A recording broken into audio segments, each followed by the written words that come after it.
No one has the balls to stand up like I'm doing right now. Let's stop the crap already. We're all Americans. We're all equal. I don't see black. I don't see Asian. I don't see anything but American. Hey, everybody. Welcome to Bo Dietl's One Tough Podcast. Well, today I got somebody that I'm very, very impressed with.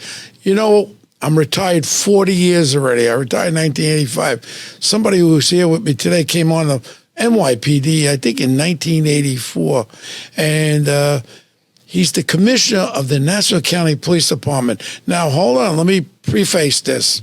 The safest county in America. And I'm so proud that he's here. I'm more proud that I know him. He knows me for a lot of years, and he knows how much I support. And I do have a house in Nassau County, and I do pay Nassau County taxes, Suffolk taxes, and New York City. Eric Adams, I pay your taxes too. Everybody, I pay taxes. But I'm really honored to have you on board, Patrick. Welcome to the show. Thank you for having me. Yeah. Now, the big question is, how did you do this? Because in New York City, I'm very close with Eric Adams. I've been supporting him for the last 20 years financially in every way. But we had the problem in New York City with a city council of a bunch of liberal assholes, and I could curse on my show because that's exactly what they are. Hey, and when you got the head of the city council who oversee the police was one of the Central Park Five. I know they didn't get convicted of raping a girl, but they were wilding. My ex-partner Mike Sheehan investigated. Linda Fairstein was the DA. Told me all about it. These guys were out there beating people up, robbing, but they didn't have intercourse with her. Okay, they left her, and then this little idiot come by. He ends up raping her. The DNA's in her, and then all of a sudden they release him out of jail. Check this one, Pat. They got $50 million, $10 million each, Pat. And now he's the head of the city council. I have to laugh, overseeing the police department. None of this makes sense, but I like to focus on my county of Nassau, being that my children are there and everybody. How the hell did you do this? Well, we are very fortunate, one, to have a great county executive in Bruce Blakeman. Mm-hmm. I know Bruce is a friend of yours. Yes. He's been on the show before. Great leader, supports. Our legislative body supports the men and women in law enforcement. It is predominantly 12 to 6, I believe the number is, 12 to 7. It's Republican to Democrats. But across that board, they all support us because they believe in common sense. They believe in doing the right thing. They believe in law and order and making sure we're taking care of the people. No, and they want to. I mean, you guys showed it, and you gave us a little of your flavor with Keyshawn when she came over. To me, she was a great police commissioner if she could have been the police commissioner. We know all about politics. That's one thing you don't have breathing down your throat. With Bruce Blakeman, our county executive, who supports you 100%. It's a wonderful thing. Whatever you do, he's supporting you. That she didn't have in New York. She, besides battling the mayor, wanting to do what he wants to do with his little gang of people. They're all gone now. They all left the sinking ship a long time ago. But I met with Keyshawn many times. I was very impressed with her. It just was unbelievable that she couldn't be the police commissioner she wanted to be and do what she wanted to be. And that's just a reflection to you. She was your chief of detectives, am I correct? I promoted Keyshawn 3 times. She ran my professional standards unit. I made her 1, 2, 3-star chief. She came in. She ran the detective division. Perfect. No problems, like a true professional.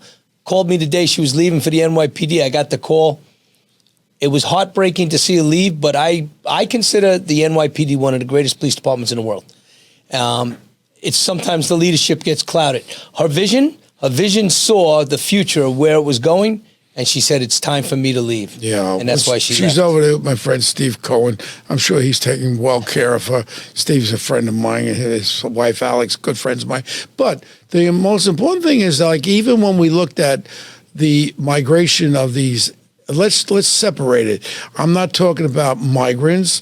I'm talking about criminal migrants. I'm talking about criminal illegals. You know, you have a lot of people that work very, very hard, and people who work I would like them to go the right way, but I'm not upset with people that want to work hard. And God knows I live out in out in the Hamptons there, and there's a lot of people doing work out there where other people don't want to do it. So there's room as long as you work hard, pay taxes, and you conduct yourself like that. I have no problem with that. The criminal element. Now, when we had the influx of these little punks, this MS-13, and now this, I can't even say it, the Venezuelan gang, Wuka, what do they call that? Trinidad. I'm glad you can say it, because I really don't give a shit about saying it. You know, I just was appointed by the president on the Homeland Security Advisory Council to the President of the United States. President Trump just appointed me, and I'm very proud of that. The TDA's in trouble. Well, all I could say is that I like Holman, and I know him a long time. We used to be on Fox together, and I'm going to be going to Washington. Put it this way. I still got a lot of energy. I just did 90 push-ups this morning. I got a lot of energy, Pat, and I have grandchildren. I love this country. I love my community, especially my homes are in your community. Yep. You protect my grandchildren, my children, and all that, and me, because I go through there sometimes too. And, it's just a wonderful thing to be in a community like Nassau and have the support you have. Now, when you work together, we have a great with Tierney out there in Ray Suffolk Tierney's County. a great DA. Ray, great guy out there. I don't know the police commissioner that well. Kevin's new. Kevin came from the NYPD as an inspector. He's from the NYPD. Yeah, he did his career in the NYPD, went to the Suffolk Sheriff's Department, worked with Errol Toulon, another great leader out in Suffolk. I like Errol, yeah. And then he went to now head up the Suffolk County Police Department. Kevin's a good guy. He's a good leader. Give him a chance. He's going to do a great job. Well, you know what I want to do? I want to get my two brothers here, being that I live in both places. Well, let's have a little dinner together. We'll put together you, me, and the Suffolk County guy. But before he was there, you guys had a really good intelligence communication. Because let's face it, these gangs weren't just geographically staying in one area. They were bouncing from Nassau County, and Suffolk County. And then you had the great support of our president, Donald Trump. That was pretty good as far as cooperation. So how did you guys cooperate together to blend in the intelligence? Because right now in New York, I'm laughing because it's so ridiculous. They want to get rid of the gang intelligence databases. How in the hell do they want you to do your job without this kind of stuff? But obviously, you guys are not under the confines of these morons of the City Council of New York. So how did you guys communicate between Suffolk and Nassau? So we had great communication. We learned something from 9/11. As you know, communications is the key to our success. We met regularly with the Suffolk County Police Department. Out came Rodney Harrison, but they also had Rob Waring, who's now their chief of department. He was the acting commissioner. Yeah. Doors were open both sides. We share seats in each intelligence office, along with the NYPD, who sits in my county and sits in my intel office. Tom Galati, great leader out here in New York City when he was running the intel for the city of New York. Yeah. Information has to flow freely. It has to be shared. You know, we're not taking information or databases of the common citizen. Mm-hmm. You know, they have some protections of their rights. Absolutely. Mm-hmm. These are criminals. They're registered in databases because they're a blood gang member, MS-13, TDA, whatever that gang association is. We should know that, because when my cops encounter them, you, the citizen, want to know that if I'm locking him up for shoplifting and he's also on top of it wanted by ICE, or he's a gang member of MS-13, we want to make sure the judge knows that when they're making the decisions on it. Yeah, and it's just such a ridiculous thing of non-communication. What is the answer? Maybe I have a small brain in my head, but what is the answer for not having all this information readily available, so this way we don't have to get a good person, a hardworking gardener out in Nassau County that's busting his ass or her ass and working hard for his family, bringing home the money for the food and all that. I don't want to deal with that. I want to deal criminal people. Public safety is so important. We had a little bit of that. You know, I cross-reference you all the time on my investigation. I'm still a detective, in case you didn't know. We still have active cases. Once in, never out. And, we had a couple of things going on with these little, I use these words. I apologize to my audience, but I'm sorry. The scumbags out of Newark were coming over to my Manhasset and coming over there and stealing the cars and then bringing them back over to Newark. And we were all involved with that. And, we have a really great rapport because anybody that works with me understands one thing. I want the facts and the truth go out there. I don't want to smudge anything up. But, again, if the communication's really good, you have no communication anymore with New York. I'm laughing again. I mean, your communication with the New York City Police Department has limited a lot since the advent of this liberal aspect of what they want in this city. We have a guy running for mayor now who's an out-and-out socialist, and one of my black guys that work in my office, really good guy, he happens to be a Muslim black, and he said, I was at my house in Bedford-Stuyvesant. Guy knocked on the door, and he goes, yeah, I'm running for the Zawani. Well, I don't even want to say his name. He's a piece of shit. And he goes, well, what about the police department? He goes, if Zohani, whatever his name, gets elected, they want to abolish the police department and make community affairs. I mean, this is the direction of these morons running this city. Pat, you got a great police department. If I was to go back, I'd want to go back on your police department rather than the NYPD. I'm sorry to say that, but it's so, if you can't let me do my job, we do have, and I'll be at his party tomorrow night, one of the great chiefs of detectives, Joe Kenny. Great man. I was dinner with him a couple of weeks ago. Very good man. I go out with him all the time. Joe is one of the best, and Joe's being honored in Great Neck at Leonard's tomorrow night at Man of the Year, and I'll be there. I'll be opening up a cancer hospital. My partner, Jack Morris, $1 billion hospital in Robert Wood Johnson. Then I'm going to shoot back at 6 o'clock to be at Great. But Joe Kenny, I've had some cases with him. One of the last of the great breed of detectives. And you got to understand also what's going on. We used to have, I think, 7,200 detectives, all aspects. Mm-hmm. With the advent of them all leaving with all the bullshit, I think we're down to almost 3,300. My problem is this is the experience level. You can't go to college. You can't go to John Jay. Oh, yeah, I want to be a detective. No, I learned how to be a detective following the old timers and learning. And now, even with the police department, you're a lot better than the number I'm going to give you. 50% of the New York City Police Department have under 5 years. How in the hell somebody with a couple of years going to teach a new rookie coming on what you're supposed to do as far as with necessary force? And we have these stupid things from the council. Headlock, not chokehold. I used the headlock. I'm a little guy. I came on with 5'8" when I came on the police department. I had to sleep on the floor to make it. And now all of a sudden, I used a headlock. I've arrested 1,500 felonies and all that stuff. I never killed nobody. Headlocks with what I use. A guy's 6'2", 3. You bring him down to the ground. You hold him in a headlock till you can get some help and get him handcuffed. Can't do that. As soon as you put a guy in a headlock, they start yelling, chokehold. Now what happens is you bring the case down to the DA and, officer, did you have this man in a chokehold? No, I had him in a headlock. That's a chokehold. Now we're going to get rid of that. You'll testify against this cop, and that's exactly what transpires. Yep. And that's when now the diaphragm law. That's a good one. How do you handcuff someone? Put the knee on the back. We climb on the back. How do you do that? What we're trained to do our whole lives. That's how you control the main the part of the body. The rest of it, the arms and legs are going to flail, but they can't go nowhere. And that's what we've been taught. And now he can't do it. The diaphragm law. What are you supposed to levitate over them, drop the handcuffs, say, please put these on? The other one is, and I always said it, I'll take a 90-pound female, and if I'm trying to handcuff her, she don't want to be handcuffed, I'm going to have a hard time. Several people to go. I'm going to have a hard time. And then they come out with this, they just stack it up. The newest one is, if someone's asking you for directions, you got to stop everything, you got to make a report on it. It just goes over, over and over. How is your tenure of your people in your department as far as leaving? Because New York City is bye-bye. We have a very large influx of young kids, right? That just happened through the normal progressions of retirements. No other reason. Guys left, they did. But out in Nassau County, you do 30, 35 years before you leave. Nobody leaves at 20.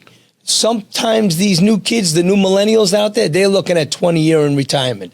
I think they make a mistake. Do they still have our tier 2 out yes. there? So number 20 out, they can go? They can go 20 now. And they just passed the bill last week up in Albany. Now the city can still go now back to 20 and out. 20 out to get they're making it more palatable to get. Correct. They can't Trying get to nobody, draw them and in. they've lowered the standards down. And I'm going to tell you something. I'm going to fall off my feet. And I'm not talking about hearsay, fact.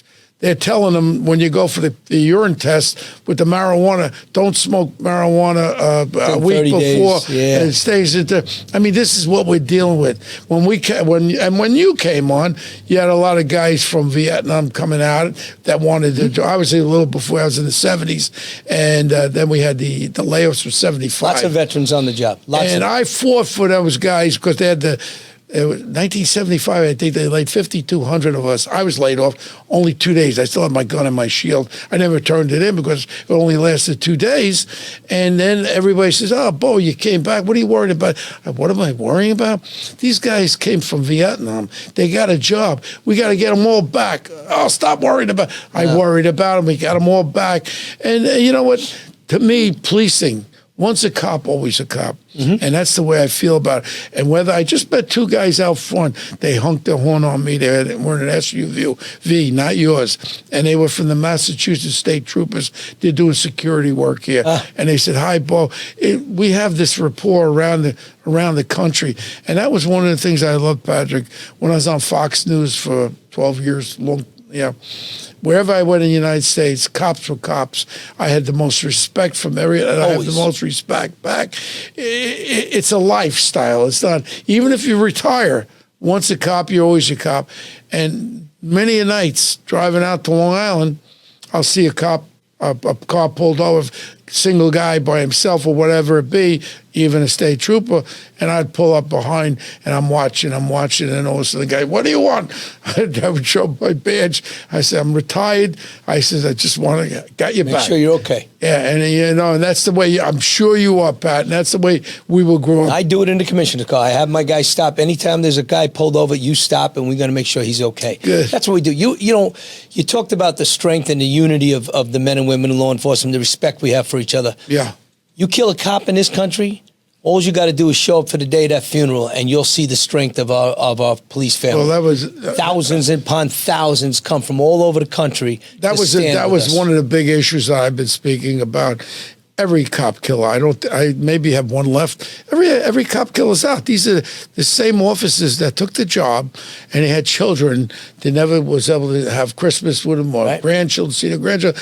I mean, at what point do you draw the line? We're feeling bad about that. Well, who's feeling bad? My last case was that Palm Sunday massacre. It was 1984. Yeah. 1080 Liberty Avenue, 10 dead, 8 children under the age of 12. I was part of a great task force. Bo Dietl didn't do it by himself. The nun rape, my partner and I did that ourselves. All of a sudden, the guy got convicted of 10 manslaughters. The guy's out, killing 10. I testified before the state parole board several times. These children are not able to speak out. I'll speak out. And I was retired, but I just said, I got to keep doing it. But now it's just futile. Everyone's out of jail. It's got to irk your stomach. What irks me is those that want to judge us will not do our jobs. They want to sit there and pass judgment, everything you do, but they won't even put on the uniform for one day and walk a street. And, I was walking back in Crown Heights or in the 7-9 in Bed-Stuy. Yeah. I tell people all the time, I said, it was a earth-changing time for me, life-changing. What the people respected you? Oh, they were absolutely respectful. And at the end of the day, if you understand the culture, you police it better. You start to feel, okay, I got this now. And it takes time. But the same people that are sitting in and passing judgment and changing these laws and making it harder on us, they forgot what they signed up for. They signed up to serve the public as a whole, not individual little groups. And if they realized and took a step back and say, hey, is my law that I'm about to pass going to help my community or hurt my community? It's going to hurt your community. You pass laws like, my cops are all on a strict rule. Unless there's a cop on the city line screaming for help, you will not go into that city without a team. And the reason being is I'm going to get judged for putting my knee on the back, which is what we teach. Wow. I'm going to get judged by putting someone in a headlock, and they're going to say it's a chokehold. Wow. And that's what we teach. It's all defensive tactics that we've been teaching for 100 years. Right, and that's what I grew up and you grew up with. That's what we did. And for them to take those tools away from you, how the hell you do it? That's exactly There's no right. way of doing it. And I just, nobody wants to be a New York City cop. There was a law they're trying to pass in Albany. It got stalled this time around, but it's going to come back just like everything else does. And they want us to no longer stop a car for a traffic infraction. Yeah, I remember that. So if he's got tinted windows or he's got an expired is inspection. that still pending, that law? It's still up there. They're still battling it around. figure. It didn't go this time around because they're all realizing they're up for re-election, and it's not the most popular law, and probably being anti-police is not a good thing now. Yeah. Right? So they're all trying to come back to the middle of the road. The truth is, the laws that you put in place after the George Floyd's death, and then you went into police reform and discovery and cashless bail, that's why the crime rates went up. That's why we got it under control. And then letting the migrants crossing the border that commit crimes in our counties, they're the ones that listen, again, I work for Bruce Blakeman. We played whack-a-mole at the border. My border was the city of Queens and Nassau County. And if they came across and they were breaking the law, they got arrested. You're riding a moped that you're unlicensed. We not only gave you the tickets, we seized the moped. Yeah. We sent the message, not accepted here. Play by the rules, come here to work. Different story. You got to be careful when you leave here. I know your car's right up front because you got to watch both. I left my guy in the car 40 today. miles an hour, they're coming 50 Bikes miles everywhere. an hour.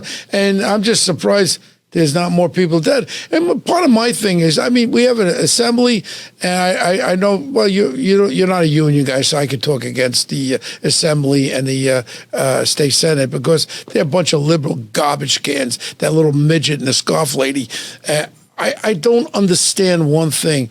Why don't you care about people's safety? And why don't you care about the regular people that want to be safe and their children being safe? And now what happens is the recidivism, is that a word? Recidivism, yes, You got a college, you got a master's degree. I got a high school. So any word I say wrong, Patrick, you just tell me. Never, sir. Okay. No, I'm no sir. I'm Bo. Bo. I'll always be Bo. I'll never be a sir. My father was a sir. But the point is that with them being arrested over and over and over, and nobody gets this. You got a mad dog that's biting. What do you do? Just keep letting them out. And what happens is here's the answer, a partial answer. Give the judges the damn power to make a decision on the criminal record to set a real bail that this son of a bitch ain't going right back out. But no, all these judges are worrying about getting reappointed with the liberal Democrats and all. The only savior, and I'm going to say it right now, I don't know how you feel. Everybody thinks he's a clown with his red hat and all that bullshit. I know him for a lot of years. He has been out on these streets for the last 40 years. He cares about people and safety. And like I said to him, I said, Curtis, I'm talking about Curtis Sliwa. I says, you have a side shot here. If they're going to do a 4 or 5-way race, I said, I'll raise money for you. I'm actually going to go to Washington with the National Republican Committee and say, look, he's the only Republican. Let's get money behind him, splash the ads with him walking through the black neighborhood, the Hispanic neighborhoods, the Asian neighborhoods, that he is for one thing that I think is the most important thing, public safety and security for you as New Yorkers. And that's why I'm supporting him, and I'm trying to get the president to go in back of him too. Look at win, lose, or draw. He's the only candidate. The other ones are all full of crap, and we got to support, because that to me is the most. And I said to him, Curtis, if you ever pull this off, he goes, oh, boy, I'll make you a police guy. I said, no. I'm not going to be. What I will do is I will be an advisor to you to point the best that's out there that you can work with. Best with the financial sector, best with the policing, best with all the services for this city who are non-corruptible. That was where my other mayor went wrong. He brought all the clowns in there. And I know every one of them, and I don't want to get into it, but all you know, Pat, you're a detective, and I'm going to tell you something. I know where all the bodies were buried in. This was beginning of, it was a scab that was ripped off. When you have garbage around you, that's what you're going to get. Obviously, you put good people around you that don't embarrass you, and that's why they're there. And as far as administration, being that you're a CEO of the police department, correct. Being a CEO that you are, you must put good people around you. You don't need somebody that's going to embarrass looking for a quick buck, because that reflects on you. Am I correct? Never lose the mission of service. Never forget that you serve the people. That's what Curtis has not lost. Curtis is always about doing right by the communities. That's why he is that. Well, I'm open right on the air. I'm supporting Curtis Sliwa for mayor of New York City. I'm sorry, Andrew. I'm sorry, Eric. I support Curtis Sliwa for mayor of New York. He really would put his heart and soul. And look, we'll have to move him out of that apartment with all the cats, but we'll do that. And what we could do is, and we could help him do the job. Mm-hmm. But as long as one thing we know, integrity, honesty is what he's got. So you said something a minute ago. You said that, the county exec lets me run the department, and that he does. But that county executive is so engaged, it's no joke. Yeah. He's up at 5 a.m., he's banging my phone, asking me questions, and I'm sending him reports in the morning. I know him 40 years. Yeah, I know, and then he's coming back with more. And I'll say to my guys, don't you dare send me something without all the questions being answered, because he's going to ask me, and then I'm going to come back. And then I'm going to come back, and I'm not going to be happy because I got caught short on something. Yeah. But he's that kind of engaged. And that's what, politicians and in some places sign up to do the job, and they don't want to do the work. Bruce does the work. You got to put the work in. You got to put the time in. We used to have one guy talking about a guy with Queens County. I think you may have cross-referenced him a little. Judge Brown. Oh, Judge. He was the district attorney. I'll never forget. He would show up every scene of every homicide. He was a little bit of a fellow. I don't think he's with us good anymore. Man. Yeah, but it was a great man. But that's a hands-on. And I'm glad to hear this about my man, Bruce. It makes me feel good. And I really love what he's doing. And he would make a great governor, but if that's what he chooses to do, right now he's choosing to help the people of Nassau County. He's got to get reelected, and obviously he's my choice, and we stand by that. But with you now, let's just deep down. How many minutes are we in now, son? How many minutes we got? He's listening to disco music. Okay, so basically, what we're talking about, a little bit about you, a little bit about what you did. Leading up to becoming the commissioner. So I again, 84, went on the city. 86, I rolled over to Nassau County. I worked in a local precinct, went to the plainclothes right away, and then I got into the SWAT unit, our version of SWAT. It's called BSO. I'm wearing the shirt today. Once in, never out. They always tell you the men in black, right? So I was in there for 10 years. I did some undercover narcotics work at that time, came back again, made sergeant. And then we created a intel after 9/11. I met Sean C. Parker down at Ground Zero. Mm-hmm. Great man. I was down there. Yeah, I saw you down there. I saw you down there. Day one when the towers came down with Mike Servola and I, my partner, we were down there. When I was an iron worker before I became a cop. First I was a concrete laborer, then an iron worker on the World Trade Center. We shot down there. I always wear suits. We got dungarees from the Army Navy store, NYPD shirts. Shot down, figured we'd save people, help people. There was not too much going on. There were 2 people left, Port Authority sergeant and a cop that were in the hole. That's the ones that were saved, Mm-hmm. But keep going about yourself. So I met him down at Ground Zero, and the first words out of his mouth, this is a failure of our intelligence sharing. This is the problem. And he goes, I want Nassau County to start its first intel center. We never had an intel center. Everybody kind of did their own thing.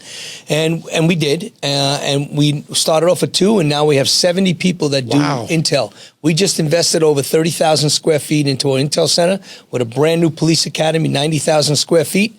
And we just built a training village behind it under Bruce's leadership. We put a training village behind us that now it's a $14 million project. It's being the grand opening should be in the next week or 2. And it's all about training, getting the intelligence sharing, get it going. I was the commissioner's advisor at the time. Ed Mangano was the county executive. He had a year left in his term. I was leaving. I was hitting my 32nd anniversary. I was going out the door in a week. And he called me up and says, listen, I want you to step in and be the deputy commissioner. So I went from detective sergeant. I knew the other guy. He couldn't shine your shoes. That's all I say. Go ahead. So I went up there, and then the commissioner at the time then has some health issues, and 3 months later he's leaving. So he goes, listen, finish it out, become the acting commissioner. So I rolled the dice. I was already ahead of the game. County Executive Laura Curran came in. She won. She was from the Democrat side, and she asked me to stay. So I stayed along with her. And then we moved on to, then County Executive Blakeman came in, and he grilled me quite hard in my little interview process. Who the hell else would they have gotten but you? You were like made out of silly pudding to be the commissioner. He wanted me to make sure that I was getting it, what his message was, and I did. And I've been now with him, it's my 4th year with him, so I'm in my 43rd year in law enforcement. Wow. And 8 years as a police commissioner. And I love the job. I love giving back. I love doing for my cops and my community. You have great respect from everybody, and I'm proud that I live in your county. And I'm like ambidextrous. Is that a word? I'm like everywhere. Out in Suffolk, New York City, everywhere. But it's really, really great, and I think this interview really shows us some light on you, what you're really all about. But your success is proven. And if I had to become a cop today, I think I would apply for the Nassau County Police Department with you being the leader, take you rather than the NYPD. Because put it this way, I don't think I could work under the somebody having their foot on my neck. And I think with that whole, I call it the George Floyd effect. I think that took the heart and soul out of every police department all across this country. The acts of a few took down how the country. It was, look, no one wanted to see the man die, and no. He wasn't exactly a trophy person, but nobody wanted to see him die. But the thing was, what was allowed after that was horrific. The assaulting of police officers, beating people up, robbing, burning. Nobody arrested, and then they go after a couple of cops. That was all. I think in Colorado, Denver, they actually sued the police department, got $10 million from the police department for overreacting. And then when you see what goes on even with our college campuses, with the look, I don't want to get into politics, but what's going on there is, look, you have to draw the line. People are not allowed to commit crimes to get their words across. You want to demonstrate peacefully? Hey, I got my friend McCarthy, big Jim McCarthy. He controls all the demonstrations. Good man. One of my dear friends. I love to see him out there. And I mean, when he goes, I don't know if there's much that could ever fill his shoes, because he takes over these demonstrations and he's right out there, and he's fabulous. But, Patrick, I really, really want to thank you for being on this show. My pleasure. And this will come out next Wednesday, and I want you to watch it. And anything I could ever do for you, well, now I'm Homeland Security, whatever I am, and you can do a lot for us. Anything I can do, I definitely will be there for you and the county. And really, thank you so much for coming on the show. Thank you for having us and having the backs of law enforcement always, and along with everybody in WABC. Well, everybody in WABC, with my man Sid, loves you, and John, everybody loves Nassau County, and Bruce Blakeman, we love you. And till next week, Bo Dietl's One Tough podcast, and thank you so much, Commissioner. My pleasure. Thank you for having me.